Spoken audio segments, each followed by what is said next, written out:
Hello everyone, World Chess Champion match is just over between Gukesh and Dink. Gukesh managed to get the title, became the second best chess player in my opinion after Magnus Carlsen, of course. Dink also get rid of this heavy burden of being a world champion, which definitely impacted not so well for him because of tons of pressure he got under. And I hope he will work on his psychological state and get even better play and come back. And it's time to summarize the match, and I'm gonna present you top 10 mistakes that were made during this match. Totally subjective, so it's like my opinion. If you disagree with it, it's your right. No problem with that. Like overall, this match wasn't that great as in terms of accuracy compared to Magnus Carlsen matches. Dink had centi-pawn loss like 15.1, Gukesh 12.8, but on the other hand, this match was a little bit more precise than match between Dink and Nepo. But still, it was enough for me to get 10 places that are pretty interesting to share with you.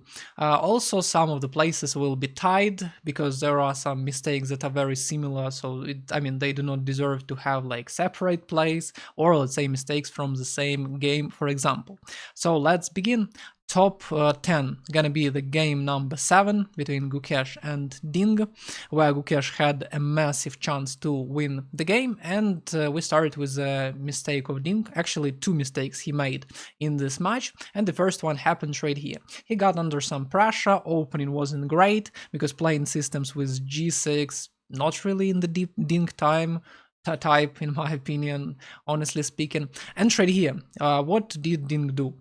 He played queen a6, trying to prepare after bishop move, rook e1, and queen takes a2, winning the pawn, which is a very dangerous thing that he really got punished for, because Gukesh right here developed crazy initiative in this position after playing rook a1, rook a3, moving the king, attacking pawn weaknesses, winning the pawn back, creating a lot of pressure, and he ended up almost with winning position with one extra pawn later on.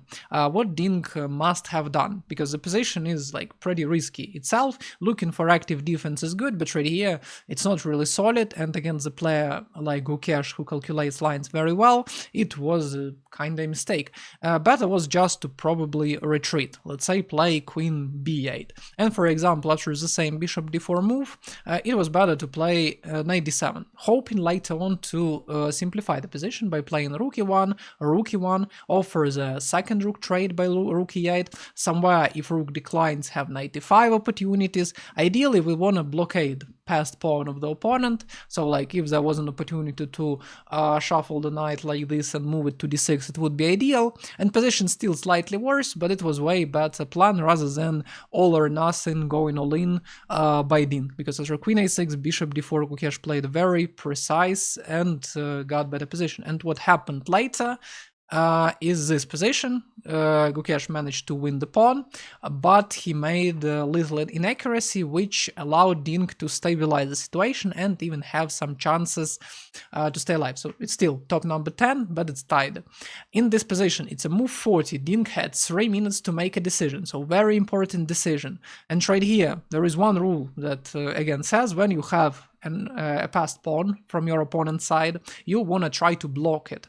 And right here, the blockading square is d6, and the best blockading piece is the knight. And we have a knight on e7, and we need to wonder, how can we get to d6? And the answer is simple, knight c8. And this is the best move, which many players probably would play just by hand, especially if it was some blitz, because by playing like, first of all, we have knight d6 opportunity, attacking this pawn, blocking it, and later our king can help us out. Also, we have knight b6 as a reserve, attacking this pawn because the king of the opponent far away. And 3 minutes enough to make this decision, sometimes even like 10 seconds would be enough, because it's a pretty standard pattern. Instead, Ding again went all in like in the previous example. He played king e5, centralizing the king, basically begging Gukesh, who already had time increment because it moved 40, after rook h4, inviting him to eat the pawn, and after knight d5, rook h6, Ding got like 100% chance of winning the game. But the game is not over yet, as you probably know. So, there will be one more moment from this game later on. So it's top 10. Let's go to the next one, top number 9.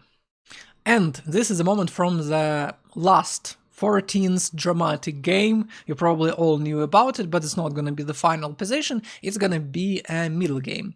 So Dink plays white, last game, you can press for a win. I didn't expect him to press for a win, because yeah, I mean, Dink has only his ult ready when he's losing in the match, and he's ready to come back, like it was in the game number 12 when he played amazingly and Gukesh couldn't do anything against him. And this was some like ready opening, transferring to some Catalanish position, and right here Gukesh played a bit inaccurate, he needed to support the bishop over here, and Dink had a chance to fight for an advantage. Bishop on g2, amazing. Knight right here is cool, but if we do nothing, our advantage will disappear. Plus opponent wants to, I mean, maybe somewhere trade, ideally play e5, as it later happened in the game, trying to have control over d4 square, which is an important outpost, and Dink right here played just b3, after a6, knight c3, bishop came back, and after bishop b2, e5, the position for black was like absolutely normal, no problems. Dink continued, then making mistakes, simplifying the position that led him to the endgame, which you probably know about, 3 versus 2 on one flank, which was completely unnecessary.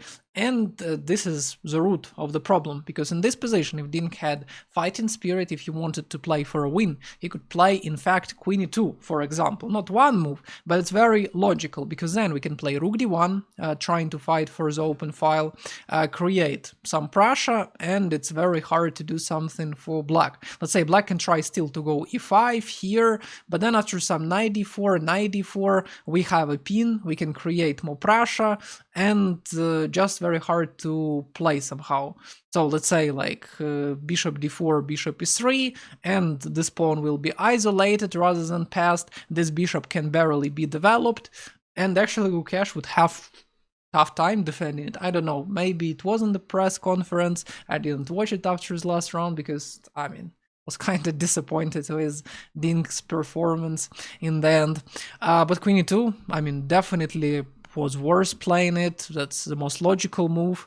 And yeah, that's it about it. Let's go to the next place, number 8. On the 8th place, we have the game game number 5, where Dink played with black pieces. Gukesh tried exchange French one more time, and right here everything ended up with a position where Dink has some lead. Dink had a great pawn on d3. Dink had a position with opposite color bishops. Usually who has an activity in the middle game slash, like, I mean, heavy pieces endgame, has chances to win. And right here, clearly position of Dink more active than Gukesh, and he, I mean, Gukesh made some mistakes before. And right here, what happened? Let's see what mistake was first. Dink decided to play knight c4. This move significantly makes the life harder. And then after rook e4, he played bishop c6 and happily traded absolutely everything, which led to the draw. Even though the position was super promising, it was a like very good chance of winning. Instead, what could Dink have done? You don't really want to trade many pieces, because then you will have opposite color bishop endgame, as it happened in this game. So what was better to do? It was better to play, let's say, knight a4, because then we target the pawn. The pawn cannot move forward because there is a knight c3, knight e2, and we just win. Therefore, rook should go back, and for example, after simple f6, inviting the opponent to take right here, then we can play rook e2, and the position of white, although white is up a pawn, is pretty hard, because after bishop h3, it's almost a zugzwang. Knight can barely move, the pawn is hanging, this pawn extremely strong, and the position is like super hard to play. Rook e1 maybe could have some chances practical, but it's way easier to play for black. This was the moment number 1, and moment number 2 right here, instead of playing bishop c6 and simplify the position a lot, it was possible to go, let's say, rook c8, let's say, and after rook d4, bishop e6, we have chance to play rook c5 in order to try to target the pawns on the second rank. So Dink missed right here, great opportunity to fight for an advantage with black pieces. And let's go to the top number 7. And right here we have game number 8. Right here, Dink already plays white. Opening wasn't really great for him. Okay, opening was more or less fine. Gukesh prepared a little bit better, but then Dink messed up because he lost a lot of time. And as you can see right now, he's like has 3 times less time than his opponent, 15 against 46. And this time Gukesh finally enters the top because 3 mistakes before belonged to Dink. It wasn't on purpose, I swear. And right here, what the point? Queen is hanging, as you probably noticed. And one of the best moves right here is to try to defend the queen with the knight so that the pawns could move forward. So this would be a great, let's say, example for comparison topic in the Some Ogre's book, like great chess writer. And right here, yeah, rook is hanging, but queen is more important. In the game, knight a5 happened, and after rook c1, queen b3, queen e1, bishop e6, queen f2, out of nowhere, Dink created a lot of pressure. And after rook c8, bishop e3, he's like pinned, he can barely move. It's really hard to do something. The rook is undefended, all the pieces disorganized. If, let's say, something like bishop f7 was played, it would be even worse because there will be additional heat. So, like, this knight really under many pins, and coordination between black's pieces right now poor, and Dink got good chance to win the game, but again, as it happens again and again and again in this match, he kept on missing these chances. What was better to do? Way better was to play knight d c5, and this could almost grant Gukesh winning position after it, because after rook c1, let's say bishop goes back, and if we try the same approach, for example, or queen e1, queen f2, or queen c2, we can just play rook c8 without any fear after bishop h3 getting punished, because after rook c7 everything is defended, our pawns are ready to go, they're unstoppable, they connected, they're super strong. Queen e1 doesn't change anything absolutely, approach is absolutely the same. So both of the players made some mistakes, but this was a very good chance for Gukesh to lead in the match, but the game ended in a draw. Let's go to the top number 7. Sorry, it's actually top number 6, and right here we have a game. Actually, this is tight placed, because right here, another mistake of Gukesh, one from round 3rd, another one from round 5th, and this is from the round 3. You can say, what mistake, Gukesh played perfectly, he actually won this game, what are you talking about? Because Gukesh right here used some, not novelty, but yeah, pretty fresh idea in Queen's Gambit declined. And Dink complicated the position instead of keeping it still. And what happened in this game is that Gukesh decided to play g5. Which is a mistake because it creates plenty of holes in the position of white. Let's say knight instantly went to h5, then after it rook went to h8 to create the pressure on the bishop on h2, knight went to g7, and already in the future this knight has great chances of going to e6 and f5. I'm pretty sure Gukesh had more calculating approach, trying to calculate everything, because yeah, he's good at tactics, but right here this is a position that is more complex, and let's say strategical thinking would be more appreciated. Right here, by the way, on the next place we will see the move that Dink played, which was also a mistake, and yeah, we'll continue analysis. But what was better to do, instead of creating all these holes, it was way simpler to play, let's say, rook c1, because after g5, trying to counterattack it because the bishop was apparently trapped. Bishop e3, black has either an opportunity to go bishop e4, giving white bishop pair, which is nice long-term advantage, or play bishop h7, but then this pawn cannot be really defended, because after bishop h6, rook h1, the position of black really sucks. And we actually had a recap of this game on our channel. You can check out the link somewhere on the top of the screen. And yeah, that's mistake number 1. And another mistake also from Gukesh that ties right here. This is a game number 5 that we already discussed with you. In this position, what Gukesh did, I mean, prep didn't go very well. Dink knew everything right here, but Gukesh played g4, and when I saw it, I like really couldn't believe. The mistake very similar to the round number 3. Why do you force your opponent to go to the outpost? Of course, the reason's probably about some lines that Gukesh liked or disliked, but this knight stays here forever. He's like incredible. You can of course play bishop g3, bishop f4, but why the hell to do it at all? Because right now, I mean, this knight is great, and even though engine can even show some zeros, this is not practical zeros, because for black it's thousands times easier to play, because this knight on f4 is a fucking monster. He's like super strong. And yeah, then it led to this position that we already discussed with you. Instead, what he could have done, I mean, many simple moves probably already. It's clear that we cannot fight for some win, but let's say play knight f1, keeping in mind knight e3, maybe try this bishop, not letting this knight become a monster, so many things could have been better. And yeah, this is a tight place, very similar mistakes from Gukesh. So yeah, it's like positionally, he could have acted a little bit more flexible, I think. Next one, top number 5, and right here, the same game, but right now the mistake from the Dink side. Right here, Dink already a lot down on time. He has 31 minutes, Gukesh 1 hour 23 minutes, and after some thinking, Dink played rook h5, which was a huge mistake, which actually led to the loss in this game, first loss in this match for Dink.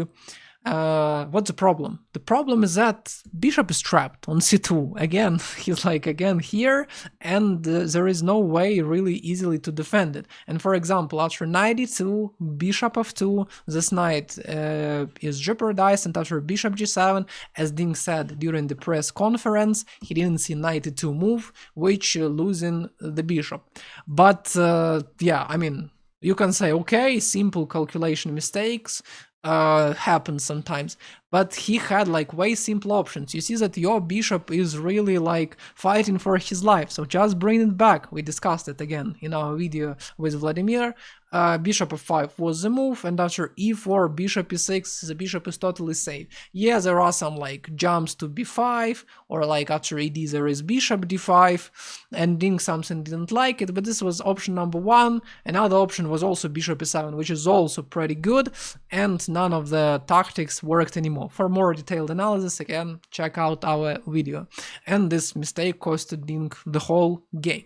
Let's go to the top number 4.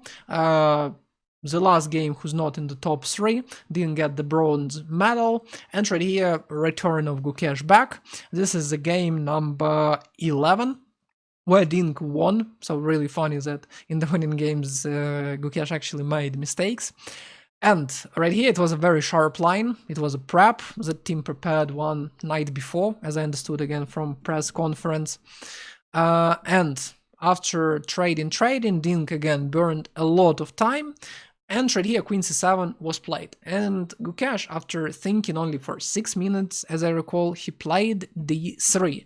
The move that seems very reasonable, and as he explained during the press conference, he kinda remembered that the main move was knight c6 right here, and then he can play d3, and a5 wouldn't work because there is a b5, and he can easily develop like the bishop to g2, and he's doing alright. But instead, he kinda like mixed up everything in his memory, and after queen c7, instead of checking, instead of like looking at the position from a different angle, trying to see the difference, he anyway played d3 and ended up in terrifying position, like lost position basically in a few moves. Because after a5 right now, after we play it, and our let's say Gukesh is forced to play b5, because otherwise this pawn is very, very weak, and bishop b2 is too dangerous. This pawn will be pressured by the pawn at some stage.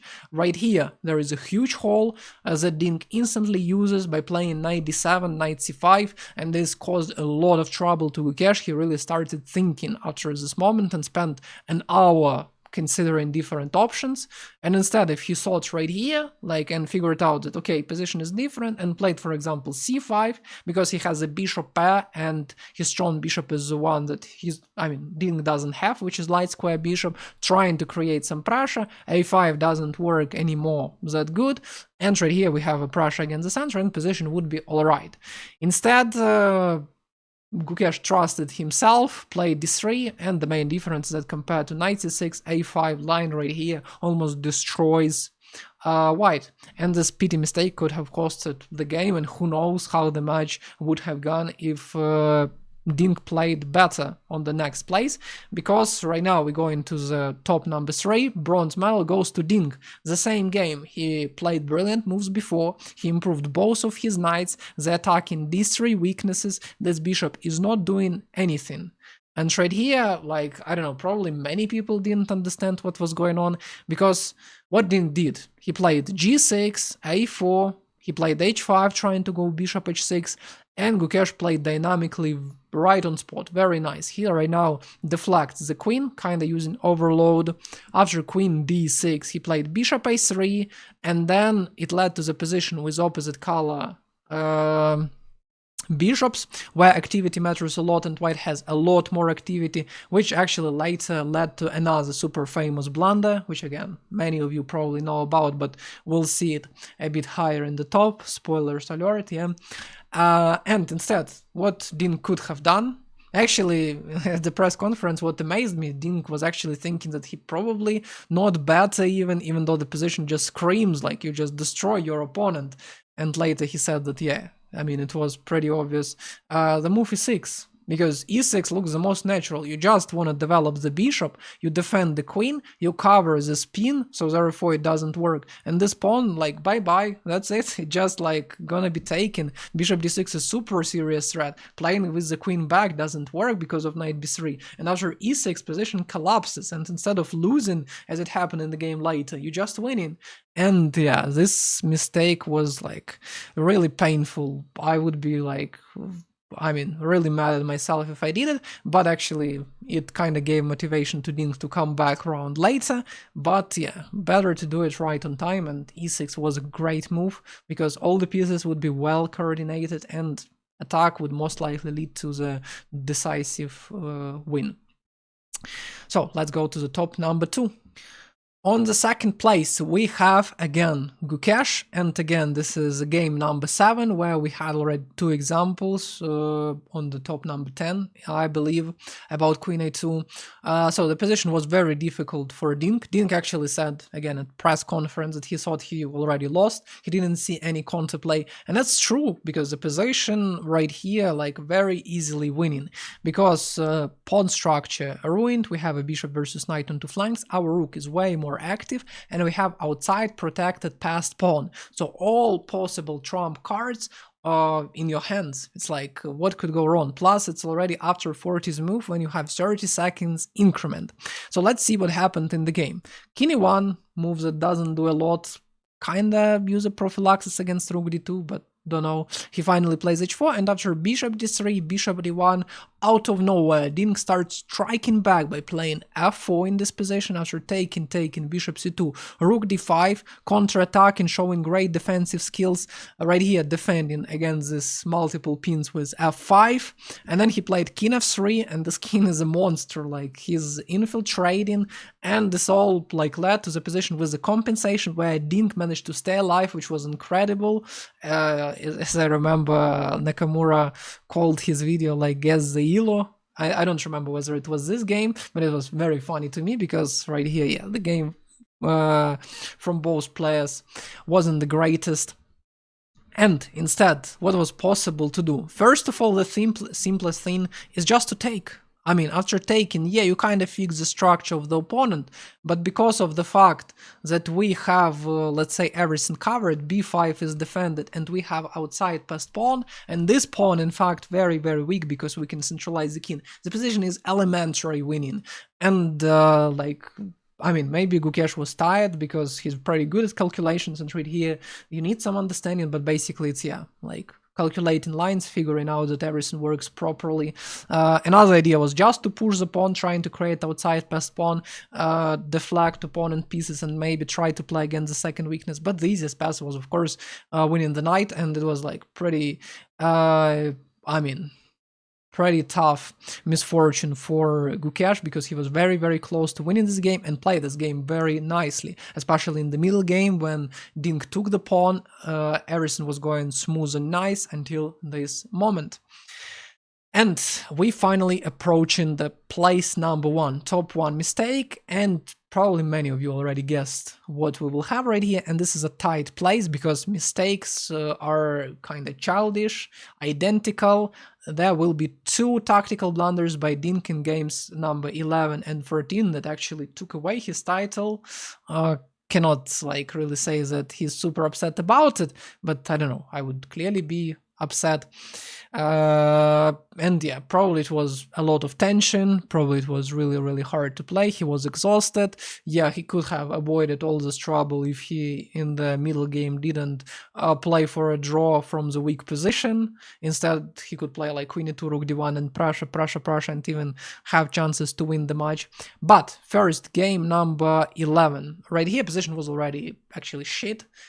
Because it's very hard to play, as I mentioned, opposite color bishops, you want to have activity, and all the pieces of Gukesh are coordinating very well, but the game ended very fast. After queen c8, he blundered queen c6, and the idea is that after capturing rook b8, we just up a piece pretty easily. Was it possible to survive? I don't think so. It's like knight before a computer shows instead of queen c8, but it wouldn't make the life any easier. I'm pretty sure Dean could anyway have lost the game because there's tons of pressure. And the final mistake, that is like really sad, because if Dean just stood, waited, did nothing, he would definitely make a draw, and then there will be tie break where it's like 50-50, like penalty shootout in the football. He played rook of 2. Don't know what happened. Again, like, don't know how he explained it. Most likely he forgot that his bishop on a8 and not on b7, and then he could escape, because simplifying the position seems like the right shot. But right here after bishop d5, right here this is lost pawn in game, because black has an opposition and it's like easy to get closer to the pawn and win the game. Instead, if Ding just played like any logical move like rook a4 waiting, bishop g2 waiting, it's just a fortress, you cannot break it. And in the round before, in the round number 13, Dink managed to survive in way more difficult situation. But right here, yeah, it's like probably got too tired. But yeah, that's my top, and that's about it. What do you think about it? Do you find it educational? Did you learn anything new from it? Was it entertaining?